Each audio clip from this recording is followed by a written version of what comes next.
Queridos, com muita alegria, saúdo a todos com a paz do Senhor. Amém. Quero ler o texto convosco que está no meu coração para fazer conciliação à proposta temática no livro do profeta Daniel. Há um texto que está no meu coração, tratando-se de uma proposta desafiadora para uma geração e ascendência, capítulo 1, versículo 6. Eu vou pedir a ajuda da mídia para lermos em uma só versão, e se possível durante a mensagem me ajudar, eu ficarei grato. Daniel 1:6 é uma história muito conhecida, mas veio ao meu coração. 1:6 de Daniel, capítulo 1, versículo 6. Não sei se é possível projetar. Então, leremos no sentido convencional. Está escrito: e entre eles se achavam dos filhos de Judá, Daniel, Ananias, Misael e Azarias. Amém? Queiram tornar os vossos assentos, aqueles que assim o podem fazê-lo. Enquanto quero agradecer a Deus o privilégio de poder participar mais um ano das festividades concernente ao aniversário da juventude desta união jovem, e para tanto externa minha gratidão ao pastor Elias Camilo, irmã Marta, pastor Paulo Tasso, vice-presidente, sua muito digna esposa, irmã Marta, em nome deles, a todo este coeso ministério, que reverencio a todos e, consequentemente, a igreja. Que Deus os abençoe por este feito. Quero agradecer ao pastor Uri, com toda a coordenação jovem, com todos que formam esta linda e coesa união.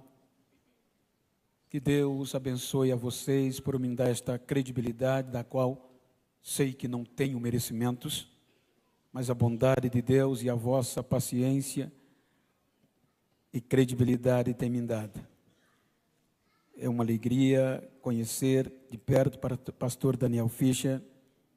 É uma honra, meu companheiro, ouvir o Jonatas. Que Deus os abençoe, registrando a minha gratidão a um filho de coração que eu tenho aqui, o Gilberto, que em nome do pastor, do coordenador, o pastor Uri também, me contactou, cuidou da minha logística com o Samuel, com o Marinaldo. Que Deus recompense os filhos pelo carinho a mim dispensado.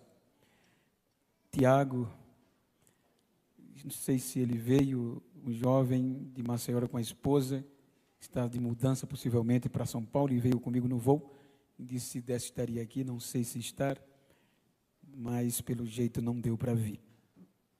Queridos, eu quero tomar por base esse texto para trazer-lhes uma mensagem provocativa, mediante aos desafios propostos, volto a dizer, para a nossa geração.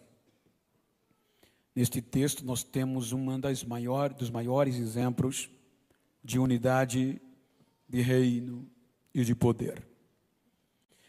Quero pedir a vossa permissão para contextualizar a Bíblia dentro de um contexto muito conhecido vosso, que é esta história, mas está no meu coração falar-lhes entre eles. Quando nós analisamos a história, os irmãos hão de convir que estes 4 personagens se tornam em um e fazem o que a nossa mente, possivelmente, humanamente falando, ainda hoje, mesmo tendo a história, não entende como aconteceu. Conseguem impactar 4 gerações, 4 em 1. Quando nós analisamos todo o contexto, permita citar o que Deus viu de tão sobrenatural na terra, que dá testemunho. Primeiro, Ezequiel 14:14, disse Deus a Ezequiel no cativeiro, que quando a terra pecar contra ele, a sua justiça é inevitável, ainda que estivesse no meio dela Noé, Daniel e Jó. Observem que dentro desta conotação, Deus usa 3 personagens em tempos distintos. Noé, o patriarca que viveu no começo, sobreviveu o impacto da destruição geral, degradação geral do gênero humano. Jó, tempos remotos, sobreviveu à destruição econômica, física e familiar. Porém, onde eu quero me manter é que Deus usa no mesmo texto, na mesma voz, no mesmo diálogo, no mesmo testemunho, Daniel, em tempos presentes. Tendo em vista que Daniel é contemporâneo de Ezequiel. Então, dá testemunho de alguém que já passou. Você pode observar que o nosso sistema, ele costuma homenagear as pessoas depois que morrem. Costumam dar nome de rua e enaltecer as pessoas depois que passam. Mas Deus dá testemunho de 2 que já passaram e dá um testemunho de alguém vivo e presente. Quando nós analisamos o contexto, observe e me permita trazer-lhes para o nosso tempo, os desafios propostos nestes homens jovens decididos. Se nós analisarmos, por volta dos anos 605 a.C., houve a invasão babilônica por conta da desobediência dos judeus. Desde a saída do Egito, aqui se tornou o ápice da desobediência, a ponto que Deus promete levar o povo de volta à escravidão. Então, o contexto bíblico nos mostra que a fé do povo foi destruída. O povo não tinha mais fé em Deus em toda aquela geração, obviamente com algumas ressalvas. O pecado permeou, a ausência de Deus era visível e sentível no meio do povo, e as gerações presentes também estavam já deturpadas e as em ascendência. As presentes já não tinham mais o vigor da fé e contaminou uma geração que estava em crescimento. É quando Deus, por conta da ira que o povo causou, Deus usa os profetas Isaías, Jeremias, para advertir o povo. Mas o povo estava tão insensível à voz de Deus que não deu ouvidos a Isaías. Observem que no capítulo 65, versículo 2, Deus faz um lamento. A mídia pode me ajudar? Isaías 65, versículo 2, disse Deus: estendi minhas mãos o tempo todo a um povo rebelde. Obrigado. Que caminha por caminho que não é bom, após os seus pensamentos. Então Deus está trazendo um contexto odierno da época, lamentando que todo o tempo estendeu as suas mãos a um povo que não estava nem aí para ele. Então não dão ouvido à voz de Isaías, e isso aconteceu. Porém, a Bíblia mostra que Deus vai quebrar princípios sacerdotais para falar com o povo. Segundo a história esta bíblica, Isaías, pela dureza e pela conotação da sua mensagem, ele é morto de forma abrupta, de forma para que ninguém falasse mais em Deus, nem a geração presente, nem a geração que estavam por vir. A morte de Isaías causou temor, porque diz a tradição que ele foi morto, cerrado pelo meio, como se fosse um pedaço de madeira descartável. Então, em todo Jerusalém, em toda a região circunvizinha, se falavam o tipo de morte que aqueles que ousassem falar em Deus iam sofrer dentro do próprio povo.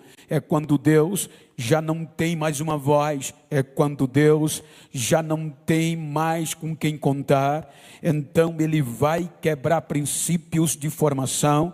Diz o texto que ele vai no interior de Jerusalém, porque a capital estava com febre de desobediência e medo.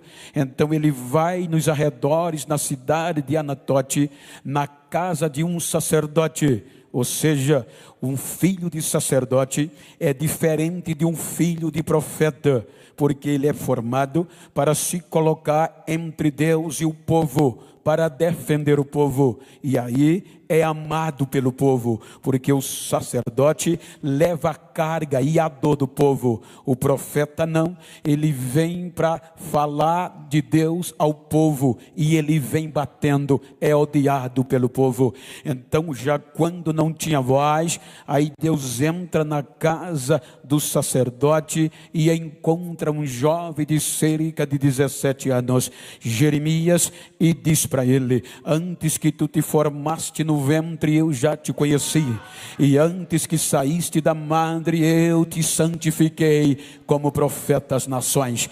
Vejam que as notícias eram tão pejorativas que Jeremias, na primeira resposta, ele contradiz: Senhor, não estou preparado para isso no nosso vocabulário, nem falar eu sei. Então Deus diz: não diga isso, aonde eu mandar, você irá. Ou seja, o que eu colocar na tua boca, você vai falar para o povo. Então Jeremias, orientado por Deus, vai falar, mas não é suficiente. Chega ao ponto dele chorar, dele se arrepender e dizer: tu me iludiste, Deus, eu estou falando e a minha voz parece não ser ouvida, eu estou sendo massacrado, o Senhor me escolheu para pisar nos meus lombos, e pior, eu não tenho mais coragem de falar, porque estou sofrendo demais, mas quando eu penso em parar, a tua palavra queima dentro dos meus ossos como fogo. Mesmo assim, o povo não dará ouvido a Deus. Então, por volta dos anos 605 a.C., Nabucodonosor soube, orientado pelos seus assessores, que havia uma profecia dos lábios de Jeremias, que Deus ia entregar Israel em peso na mão de Nabucodonosor. Então agora ele vai preparar a invasão. Imagine, aqui ele é expert demais. O plano de Nabucodonosor era devastar, era a maior nação da época, no contexto político, econômico e bélico. Era a nação mais temida da época, era o rei mais poderoso daquele tempo. Então ele tem um plano muito próximo de destruir. A fé já está destruída dos judeus. Então ele agora quer aproveitar para aniquilar o nome do Deus de Israel, para tirar da história a memória de Israel e para acabar de uma vez por toda com a história deste povo. Então ele é inteligentíssimo. O que nós viemos a descobrir tempos depois, ele já sabia. Observem que no capítulo 1 de Daniel, versículo 4, salvo engano, a mídia me ajuda, ele dá uma ordem ao seu general, ele prepara o exército, chama um eunuco com a missão especial e objetiva. Ou seja, quando vocês adentrarem em Judá. Olha o que é que eles pensam. Ele vai focar as mentes pensantes, as mentes apropriadas para um futuro de conhecimento, de cultura e de intelectualidade. Daniel capítulo 1, versículo 4. Vejam o que diz a Bíblia. Versículo 3, para dar sentido. Volta mais um versículo para dar sentido ao 4. E disse o rei a Aspenaz, chefe dos eunucos, que trouxesse alguns dos filhos de Israel e da linhagem real e dos nobres. Versículo 4. Jovens em quem não houvesse defeito algum, formosos de aparência, instruídos em toda a sabedoria e sábios em ciência e entendidos no conhecimento. Vejam que aqui estão as mentes pensantes do futuro judaico. Aqui está a base geracional da continuidade da história. Há um pensador, um rabino, que diz que Israel, desde a sua formação, sobreviveu, primeiro, projeto de Deus, e segundo, pela história, de passar um para o outro. Aqui Nabucodonosor diz: eu quero fazer diferente. Tragam as mentes pensantes e o seu objetivo vai ser esse. Quando diz a Bíblia que Nabucodonosor é inteligente, porque ele quer esta classe? Porque segundo os nossos conhecimentos psicológicos, o nosso conceito de aprendizado diz que esta é a data mais importante da vida humana em termos de mutação. Isso implica diz alguns historiadores, que Daniel tinha cerca de entre 14 a 17 anos com os seus amigos. Isso diz que a data da puberdade é a melhor data de você impregnar uma cultura em uma geração. Vejam que no nosso conceito de 12, 14 aos 18 anos, que é o período de maior mutação do corpo. Por exemplo, se eu quero mudar uma cultura, se eu quero impregnar nesta geração algo que eu quero, então este é o período melhor, puberal, ao período lunar e o período juvenil. E olhe que agora a OMC, salvo engano, já fala nos 24 anos, que é quando o cérebro atinge o circo da maturidade.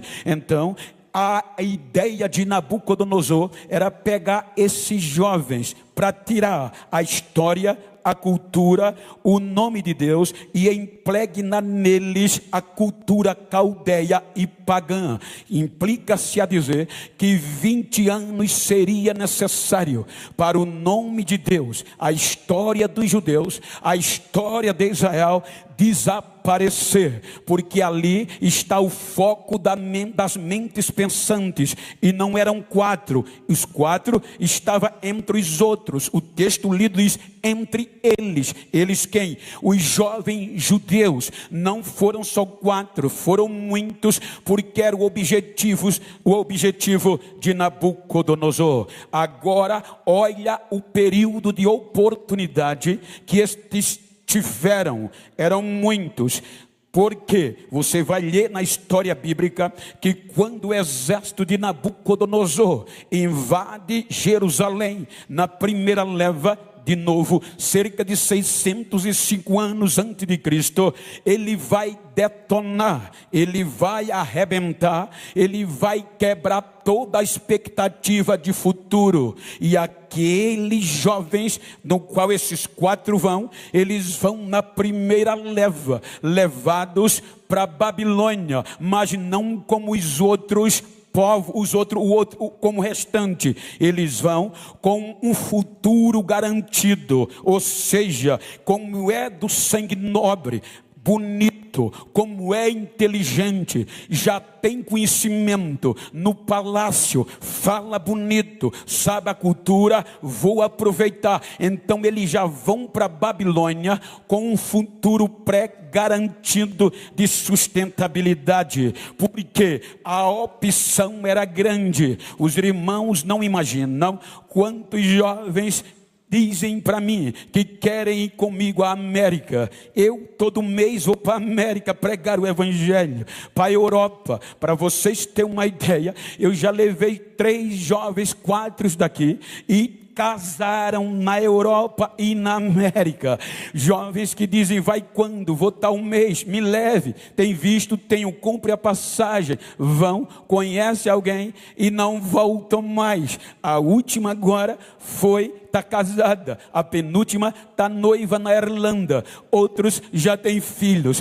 É o sonho de qualquer jovem. A América é um futuro pré-garantido. Aqui a chance de Daniel e seus amigos com todos os outros era maior do que isso. Porque Jerusalém, a terra dos sonhos, não havia mais futuro. Nabucodonosor já deu a entrada na devastação e a proposta é quebrar tudo. Observem, vou sintetizar para entendermos melhor. As casas dos nobres, o palácio e o templo vai ser futuramente destruído. Primeira leva, casa dos nobres. Primeira leva, a nobreza. Primeira leva, as mentes pensantes. Primeira leva, o futuro está comprometido. Então, se a minha terra, se o meu pai, se o meu palácio, se os meus líderes acabaram e ali está o meu futuro, eu vou focar ali. Então Babilônia não era um sofrimento para eles, era o futuro pré-garantido. Então eles vão levados para ser celebridades, para servir no palácio. Então esta era a proposta, para tirar a cultura de Israel, tirar a cultura de Deus, tirar a cultura da oração, tirar a cultura da igreja e impregnar a cultura babilônica. Então este era o propósito. As Penais faz a seleção, e nesta seleção vão estes 4 com os outros. Chegando na Babilônia, olha a dificuldade na idade da mutação, na idade puberal, na idade lunar, na idade juvenil, a época de aproveitar, a época da maior mutação do corpo, e a visão da maior autoridade da terra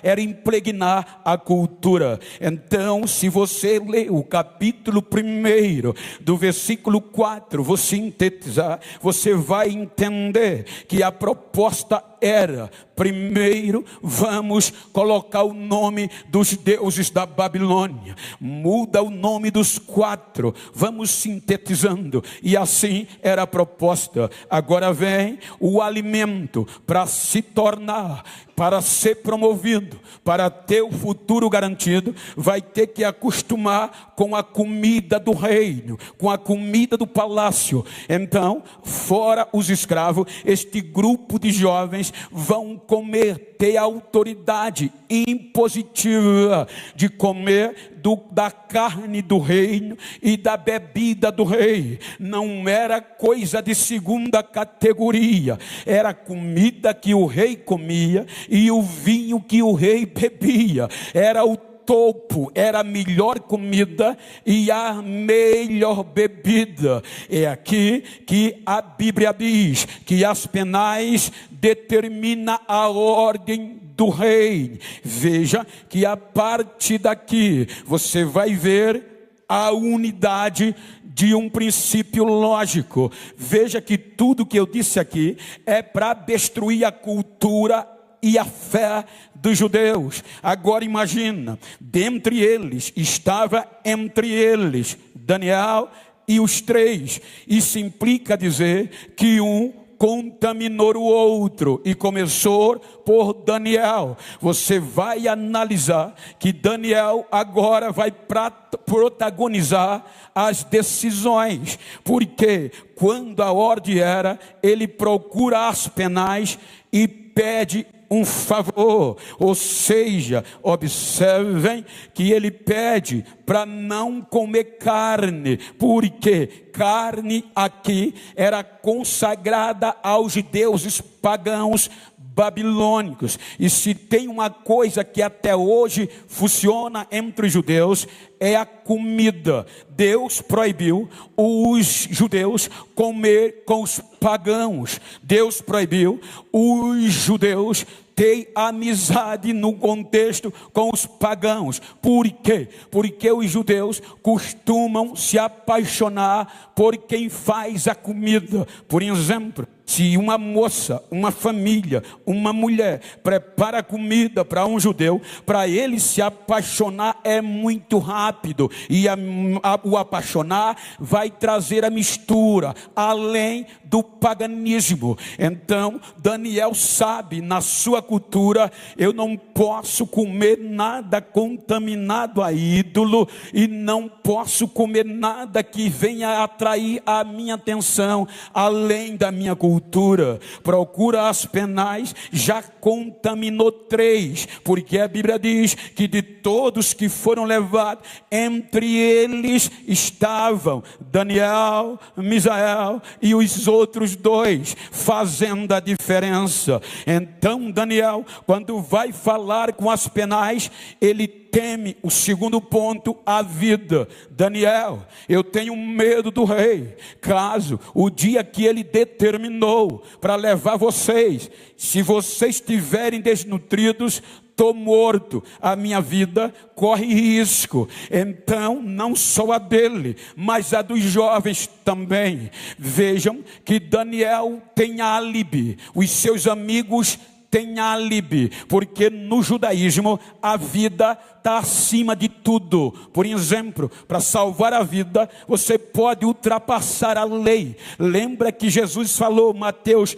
12:11, quando ele foi curar aquele homem da mão mirrada, e os judeus interpelaram, ele disse, olha, qual de vocês, tendo uma ovelha, e num dia de sábado, ela cair numa cova, vocês não vão lá levantar ela? Ou seja, a vida está acima da lei. Então eles podiam dizer, Senhor, eu não vou me dobrar, eu vou me dobrar, a minha vida está em risco, e eu vou salvar a minha vida, e eu vou me contaminar, não vou nem ligar para o que passou. Papai não estará aqui, mamãe não estará aqui, o pastor não estará aqui, a igreja em minha cidade está destruída, a minha vida destruída, o meu futuro acabado, a minha vida em risco. Não, Senhor, me perdoa aí, mas a vida está acima. Mas não, quando eles sabem isso, capítulo 1, versículo 8, veja que não é Deus que decide, mesmo sem pai, sem mãe, sem pastor,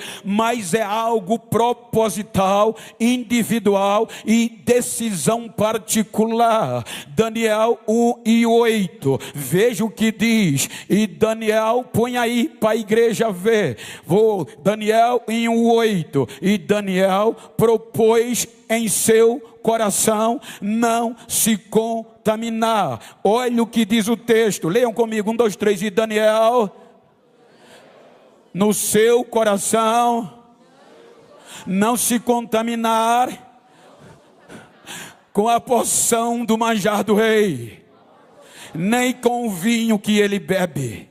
Veja que não foi o papai dizendo, não foi o pastor dizendo, não foi o coordenador dizendo, em meio a um futuro ele disse, eu decidi, inexperiente, adolescente, entrando para a juventude, mas tomou a decisão. Quando ele toma a decisão, aleluia, Deus não interfere. Não está escrito. Foi uma decisão particular de preservar o que aprendeu em casa, mesmo com o futuro garantido. Mas ele disse, eu não vou me contaminar.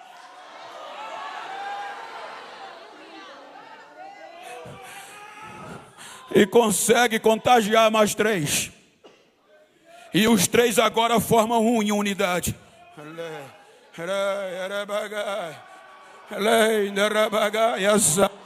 Então diga: primeiro em nós, mas depende de decisões.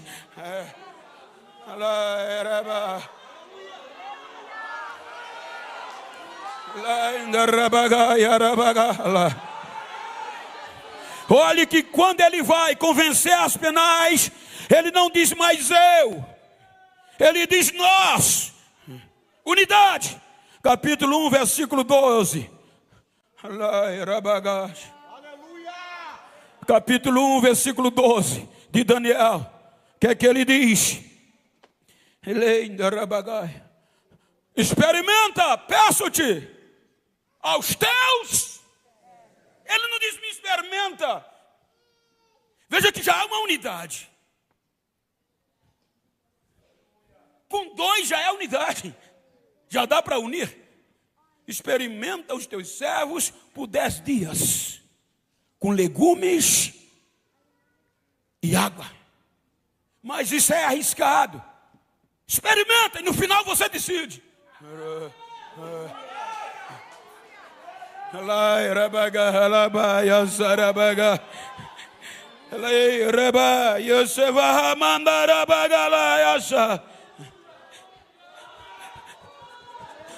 No final dos 10 dias, entre eles estavam os 4, mais rosados, mais bonitos, mais nutridos.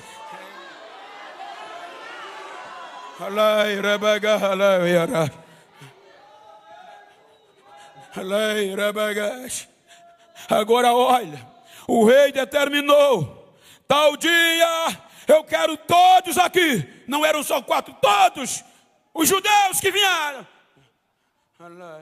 Capítulo 1, versículo 19 e 20. Vamos ler, é Bíblia.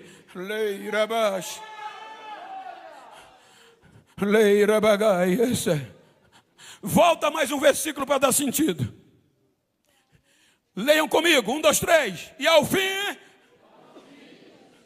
dos dias em que o rei tinha dito que os trouxessem, o chefe dos eunucos trouxe diante de Nabucodonosor. Todos, não vieram só os 4, mas entre eles. E o rei falou com eles. E entre todos eles não foram achados outros tais como Daniel, Anania, Misael e Azaria. Por isso permaneceram diante do rei. Os outros estão descartados, mas esses 4 já estão empregados. Vão ficar aqui assistindo no palácio.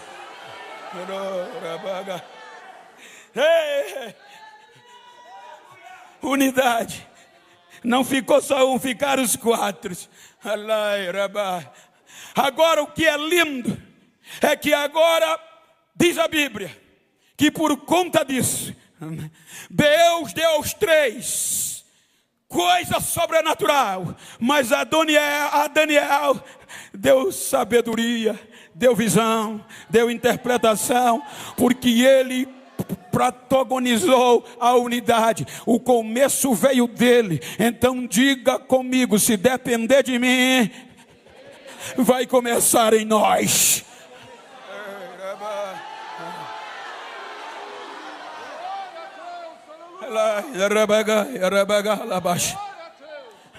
Olha que coisa linda, diz a Bíblia, versículo 21. E a Bíblia diz: e Daniel permaneceu até o primeiro ano do rei Ciro. Eu acho lindo o capítulo 2, só para você ter uma pálida ideia. Versículo 48 do capítulo 2. Daniel já era íntimo de Nabucodonosor. Daniel já tinha acesso direto ao rei. Era chefe de muita coisa. Confiança, chefe dos astrólogos, era o cara para abrir porta para todo mundo. E por esta amizade, ele vai ao rei, unidade. E olha lá o que é que diz, versículos 48. O que é que ele diz? O que é que ele faz? Então o rei engrandeceu a Daniel e lhe deu muitos e grandes presentes. E o pôs por governador de todas as províncias de Babilônia. Olha onde o homem chegou. Uma decisão. Está bem empregado. Não está bem empregado? Então no versículo 49, o que é que ele faz? Eu vou me lembrar dos meus amigos. Somos um. Aí no versículo 49 ele faz o quê? E pediu Daniel ao rei. Daniel, vai o rei de rei, meu senhor. Só eu, o senhor me pôs como governador, mas não é eu só não, somos 4 em 1. Dê uma olhadinha para os meus amigos, pode pôr.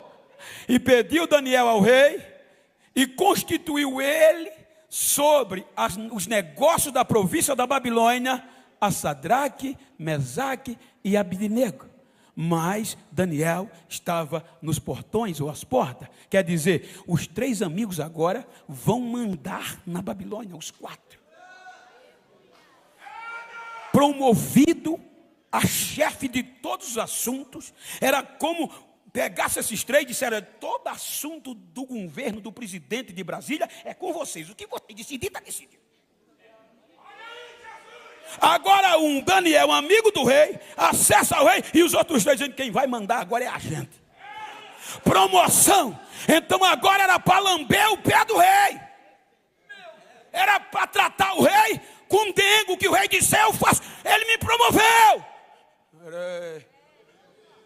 Aí vem o capítulo 3.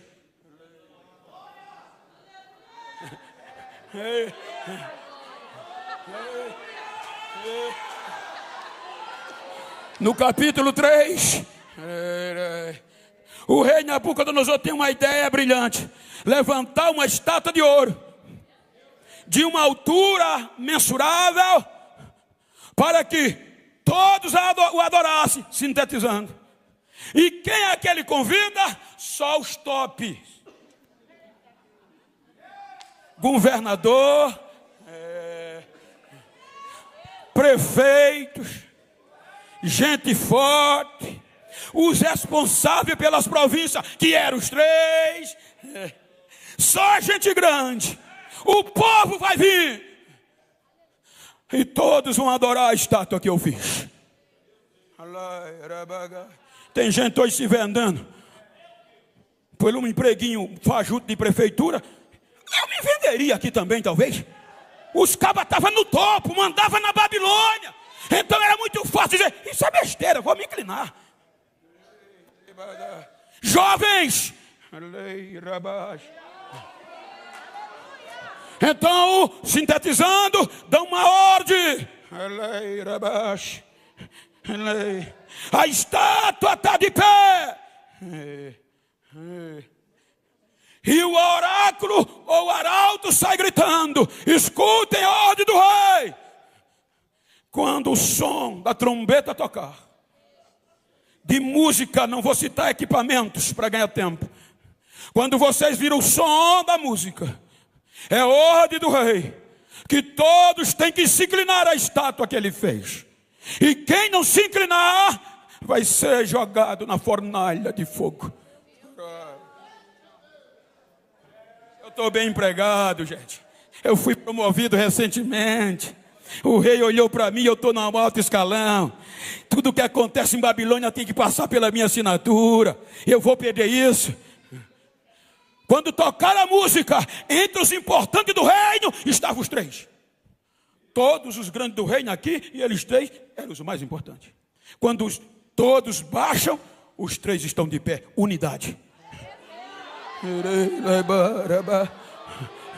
Estão de pé. Aí os outros, quando levantaram a cabeça, eles de pé. Disseram: como é que pode? Vocês são doidos? Vocês não ouviram a mensagem? Ficaram com tanta raiva que procuraram o rei e disseram: rei, tu não desse a ordem que ao toque da música todos tinham que se inclinar perante a estátua que levantaste? Foi: tem 3 judeus aí que são doidos. Eles não fizeram conta e não se inclinaram, rei. Mas eu promovi aqueles danados agora há pouco. A Bíblia diz que o rei ficou irado, mandou chamá-los. Em síntese, começou a provocá-los e perguntou: é desaforo de vocês? É de propósito que vocês querem me desobedecer, me fazer vergonha na frente dos outros? Vou dar mais uma chance a vocês. Vou mandar tocar de novo.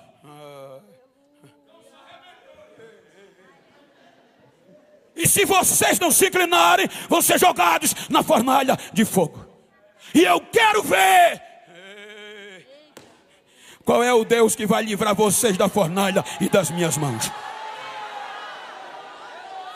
Os três, unidade, os três disseram: ei, a gente nem vai pensar em responder ao Senhor isso. Já decidimos. Toque quantas vezes quiser, não vamos nos inclinar. E tem outra coisa, fica sabendo, que o nosso Deus não só nos livrará da fornalha, mas também vai nos livrar da tua mão, caba. Então toca a trombeta. Tocaram. Com crente comprometido com o reino, com a união e com o poder. O reino estava ameaçado. A destruição por Nabucodonosor. A história ameaçada. Quando toca, eles não se inclinam. A Bíblia diz que o rei, mais irado ainda, pega os mais fortes soldados do seu exército. Está escrito: os mais fortes soldados do seu exército. E manda amarrá-los, colocar chapéu, formá-lo com roupas e jogue eles na fornalha, para que todos aprendam. Os soldados pegaram, prepararam, os responsáveis aqueceram mais o fogo. O fogo aqueceu tanto que quando jogaram os três jovens dentro, os que jogaram foram lambidos pelo calor do fogo e eles caíram lá embaixo. Quando eles caíram lá embaixo, aí Nabucodonosor se aproxima e já não vê mais três.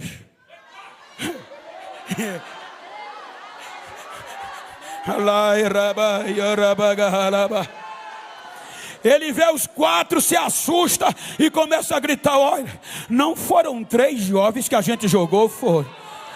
E como eu estou vendo um quatro passeando no meio do fogo, e um é semelhante aos filhos dos deuses, é semelhante ao filho de Deus. Agora tem quatro, aonde tiver dois ou três, ele está no meio, ele está lá, unidos.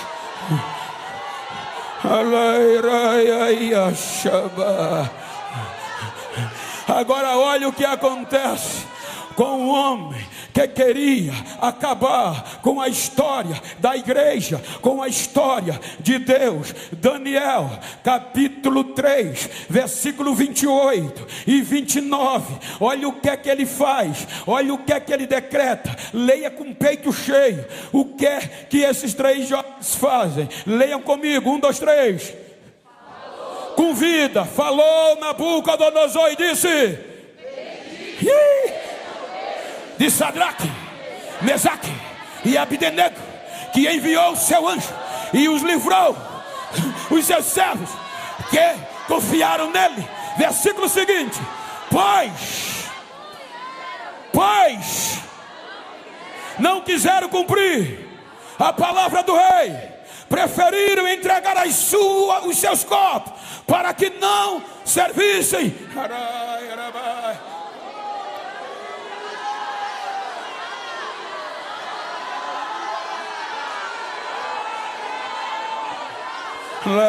Versículo 27, volta aí, só para chatear. Versículo 27, volta mais aí.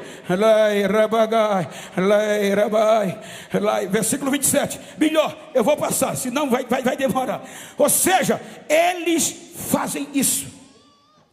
E ele ainda diz que todos que blasfemarem contra o Deus de Sadraque, Mesaque e Abdenego, vai ser destruído e sua casa vai se tornar um monturo. Impactaram as suas ações. O plano de Nabucodonosor era outro. Agora a maior autoridade do mundo na época estava glorificando e assinando o decreto que toda a sua terra, todo o seu reino vai adorar o Deus daqueles 3 crentes. Hoje a gente está com medo disso e pregamos Bíblia. Vai rachar, mas eu não me inclino. Diga para quem está ao seu lado: o fogo vai dar no meio da perna, mas eu não me inclino, vou impactar a minha geração.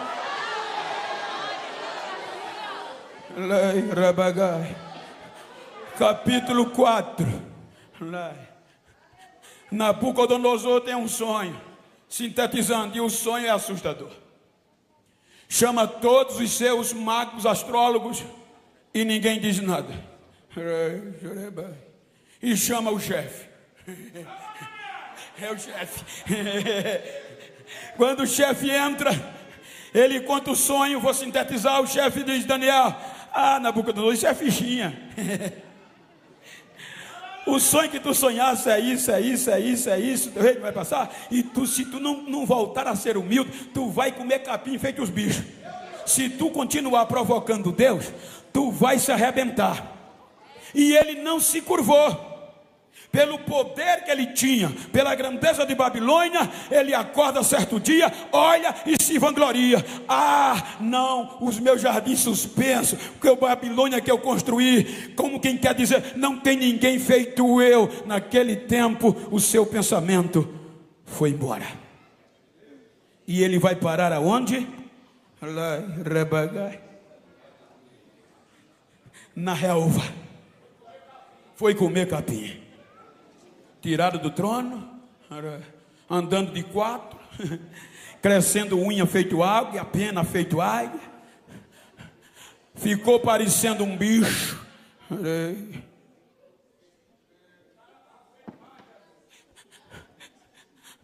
E qual era o propósito? Tirar o nome de Deus da história e da igreja.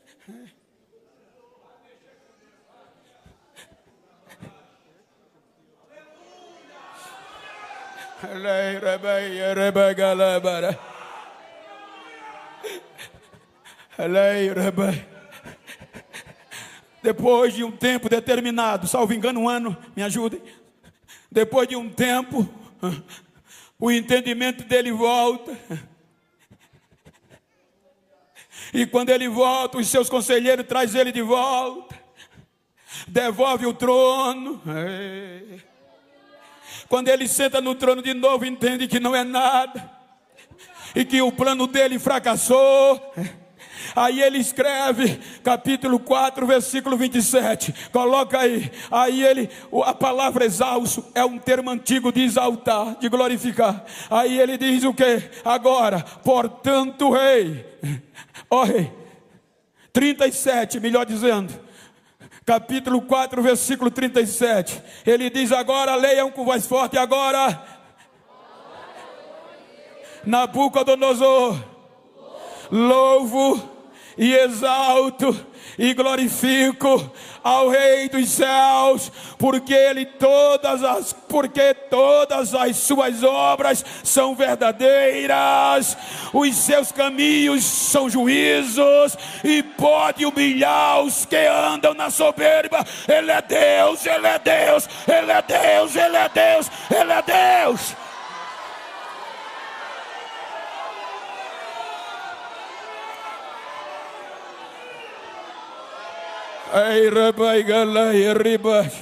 Eles impactam a sua geração. 4 jovens em um impactam um rei de uma geração inteira, e o nome de Deus é glorificado. Não adianta, eu não vim pregar aqui só o que está escrito.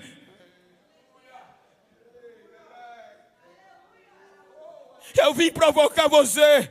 Se é Bíblia, se eu acredito que a Bíblia é real, o que aconteceu lá vai acontecer todo o tempo, porque o nosso Deus é o mesmo ontem, hoje e será para sempre.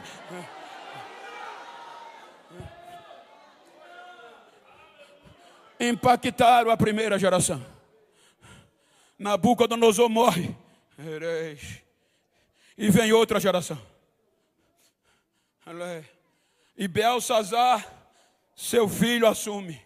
Capítulo 5. Belsazar acorda um dia com a barriguinha para trás, como diz o nordestino, e diz: vou fazer uma farra. Convidou todos os importantes.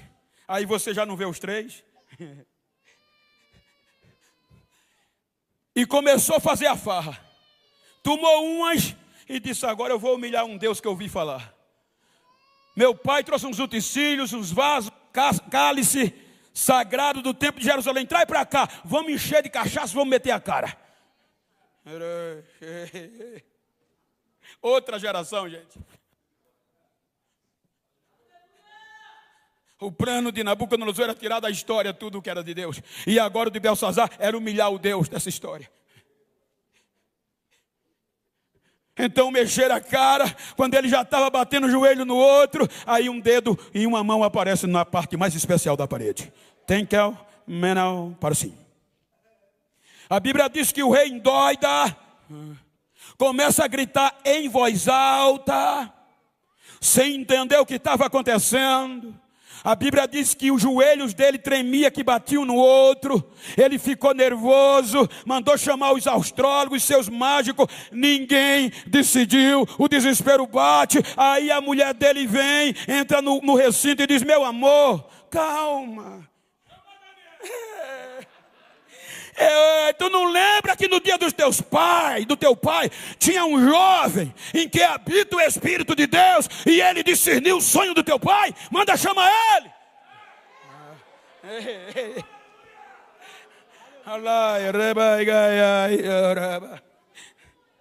A Bíblia diz que quando Daniel chega, primeira coisa: tu ainda és o mesmo do tempo do meu pai?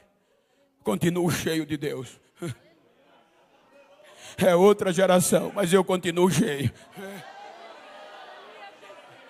Daniel, eu vou te encher de púrpura, vou colocar ouro no teu pescoço, nos teus braços, vou te encher de honra, e vou te fazer, salvo engano, o segundo ou o terceiro no meu reino, o terceiro mais importante no meu reino.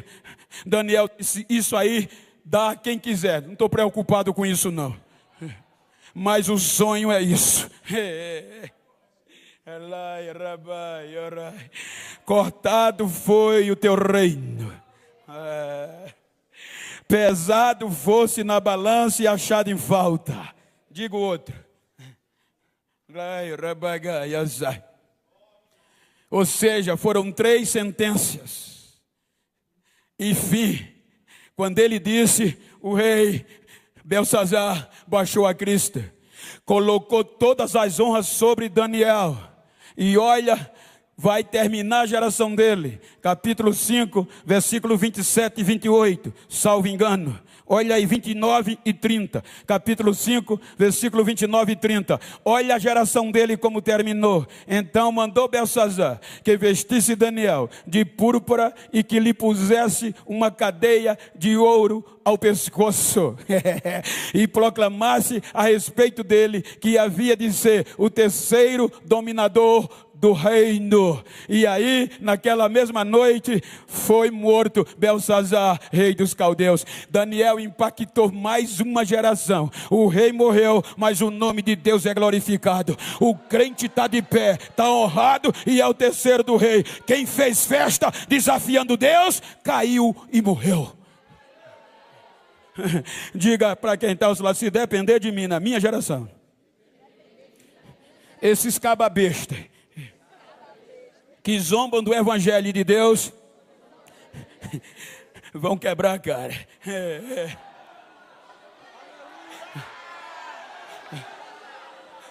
Mas Deus conta com a gente.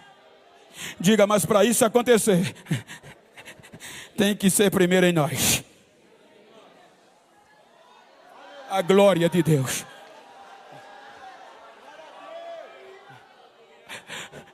Terceira geração. Não é à toa, gente, que quando Ezequiel, Deus vai falar com Ezequiel, a segunda leva deu-se próximo entre 593, que é decrescente, e 597. 8 anos depois que Daniel foi, Ezequiel foi levado. Aí quando Deus vai dar testemunho de Daniel, ele era contemporâneo.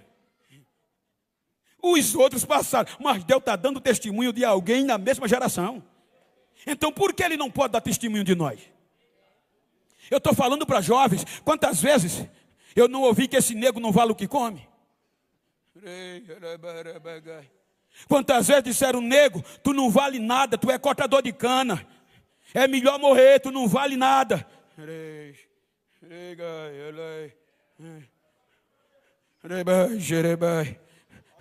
E como é que, gente, sem uma decisão, esse mesmo Deus, vocês viram mês passado, esse cortador de cana, esse mesmo preto, está estampado no jornal do Belém.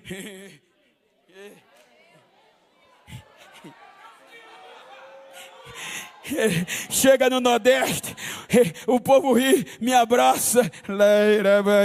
Ontem eu estava na convenção, quando eu saí eu chorei. 3 velhinhos, o pastor renomado, corria e me beijava, me abraçava. Eu tenho orgulho de você, você é o meu preto favorito. E bababá, Deus ainda dá testemunho na nossa geração, Deus ainda faz.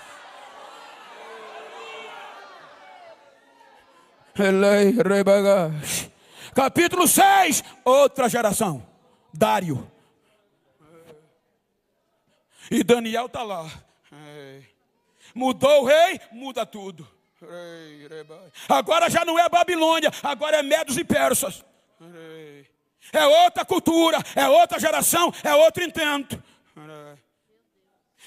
Ele gosta de Daniel, da história, e nomeia Daniel para ser chefe de todo mundo. Na mudança, Daniel continuou sendo chefe. Aí um grupo de incrédulos não gostou e disse, rapaz, vamos acabar com esse cara. E como a gente faz? O cabo é crente.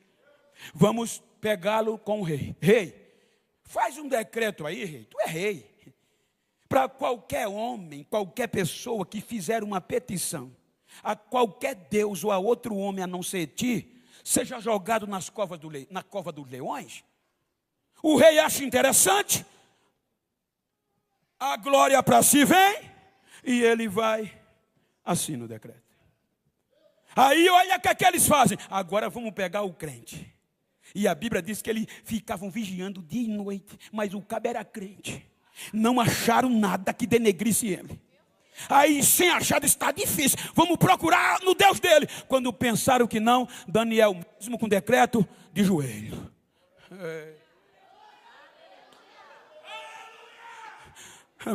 Esse negócio não só é porque prega bonito não, ou canta bonito. Tem que ter relacionamento com ele. Tem dia que você não consegue levantar porque o joelho já não tem força de tanto tempo que passou lá. Tem dia que 6 horas e não é suficiente para a bagunça sair da cabeça. Quando você vai começar a chorar, já está com 7 horas, o joelho não aguenta mais.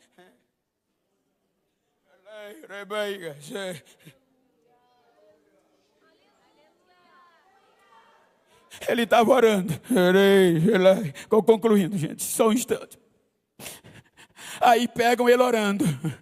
Aí vão para o rei Dário, que era amigo de Daniel, e diz: tu não decretaste que qualquer pessoa, em qualquer lugar no teu reino, fizesse petição a outro Deus, a outro homem além de ti, seria jogado na cova? Encontramos Daniel orando ao seu Deus. Aí o rei agora entristece, e eles dizem: não, rei, não pode revogar. Esse decreto é irrevogável.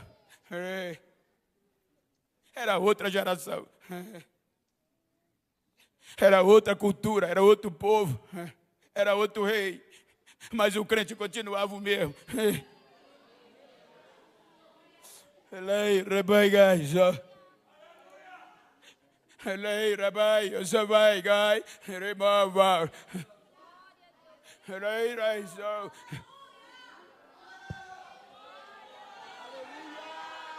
O rei fez de tudo para livrar. Passou a noite mexendo nos números, mexendo no decreto para mudar, mas não teve jeito, é irrevogável. Só tem um jeito, rei, tem que jogar.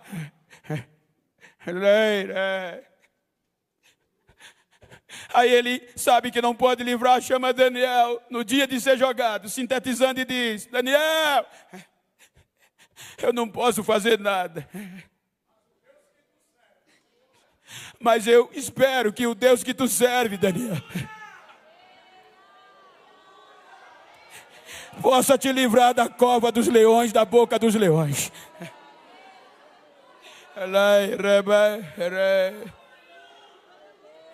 Você não vê Daniel reclamando. Você não vê Daniel denegrindo a imagem do rei. Você não vê Daniel agredindo os seus agressores.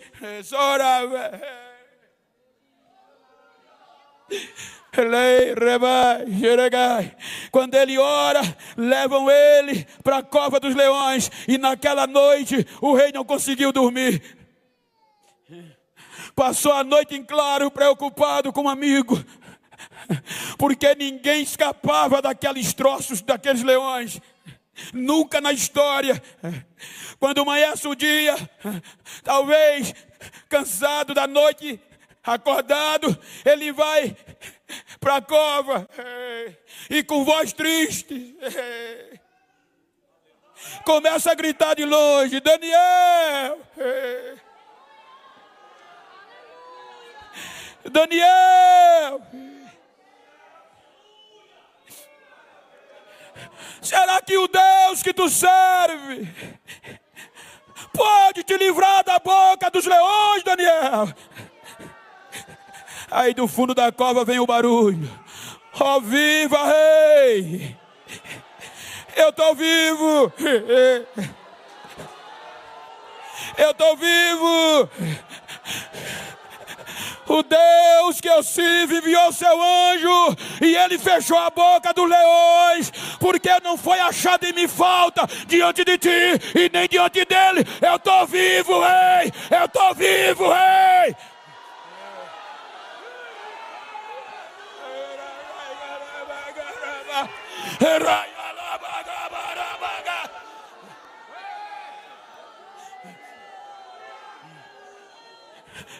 Impactou a geração de Dário. Veja que o impacto da história deles foi tão grande que foi Dário que fez os judeus voltar para Jerusalém. O plano original era tirar a fé, a história, 5 gerações de reino. Estes 4 jovens impactaram por uma decisão de unidade. Aí você vê neles, a unidade faz a diferença em prol do reino. E o poder é quem resolve tudo. Unidos pelo reino, deixa que o poder é com Deus. Deixa que é Deus que derrama o poder. Deixa que é Deus que faz.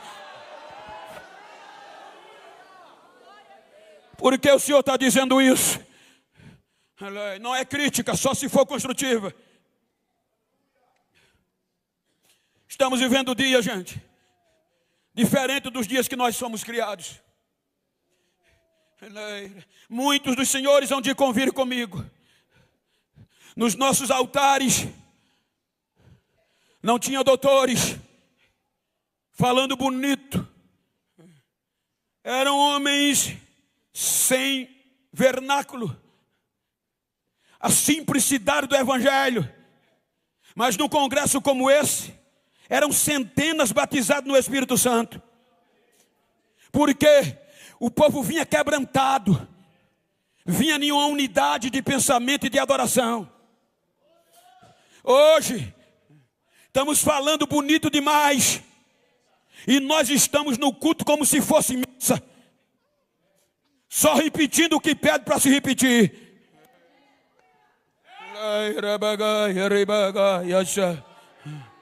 Eles abriram mão da vida, abriram mão do futuro, abriram mão dos sonhos em prol do reino, e Deus se responsabilizou em derramar o poder.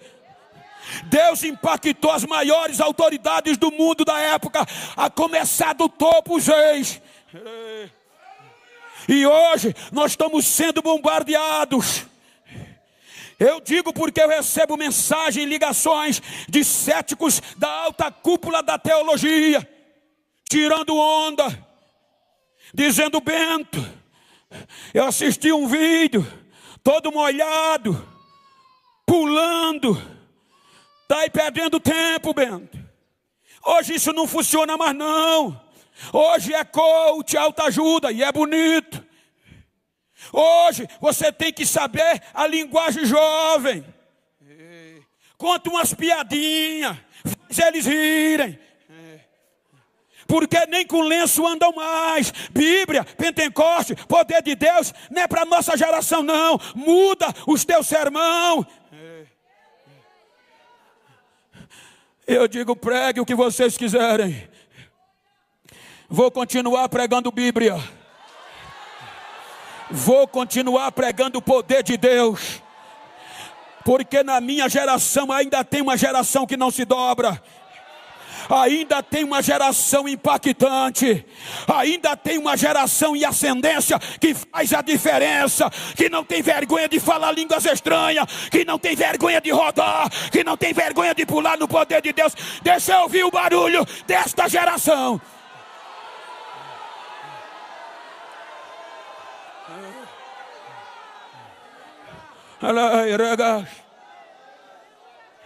Geração de meninos prodígios.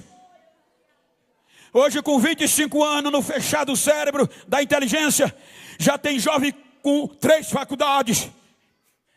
Pode fazer muito mais. Mentes pensantes eram eles.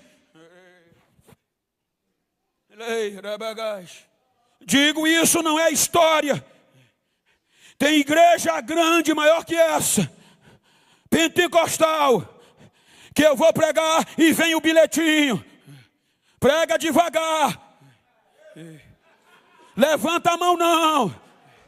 A igreja aqui é eletizada, é sensível. Se não puder falar em arrebatamento e poder de Deus, é melhor. Conta uma historinha bonita aí, motivacional. Aí eu digo, convidar o pregador errado. Mas eu louvo a Deus. Que no dia 29 de agosto de 2025, eu estou no Congresso Jovem da Lapa. Estou na Assembleia de Deus da Lapa. E aqui ainda tem uma geração pentecostal, não tem? Aqui ainda tem uma geração que não vai se inclinar, não tem? Deixa eu ouvir o barulho de línguas estranhas. Deixa eu ouvir as línguas estranhas desta geração. Deixa eu saber onde tem um crente pentecostal aí. Deixa eu saber.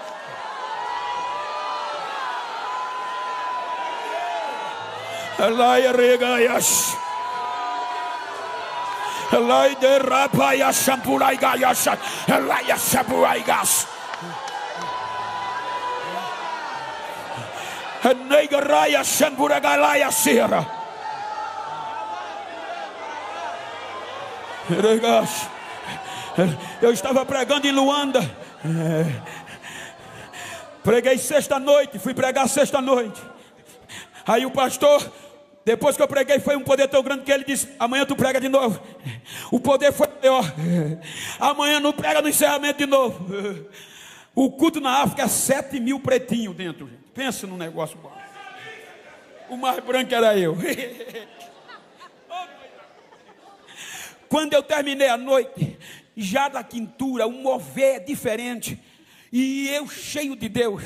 E eu tenho um problema no joelho e querendo correr. Aí eu digo, vou sentar para não cair. Quando eu sentei, os pastores correram e me abraçavam. Aí o negócio pegou, virou todo mundo. Eu virei de perna para o ar, quis saber de mais nada. Aí eu vi dizer, a internet está metendo o pau. Eu disse, eles ainda não viram nada.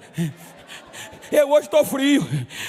Eu terminava o culto do lado de fora, porque o pastor dizia, bota ele no lado de fora, para não atrapalhar o culto. Mas eu terminava no lado de fora, pipocando no poder de Deus. E até hoje eu não vou me inclinar. Eu vou impactar a minha geração. Eu vou impactar a minha geração.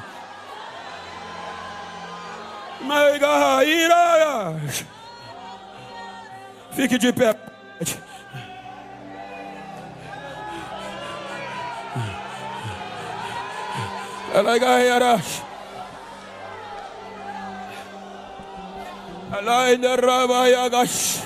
Me ajuda aqui, companheiro, com todo respeito, pastor Elias. Se você pode, se você quiser, e se tem uma pessoa íntima perto de você, vira para ele assim como eu estou com o meu companheiro. Olha para mim, não olha para ele. E olhando para ele, diga, ô pentecostal, ô impactador de gerações, me faz um favor.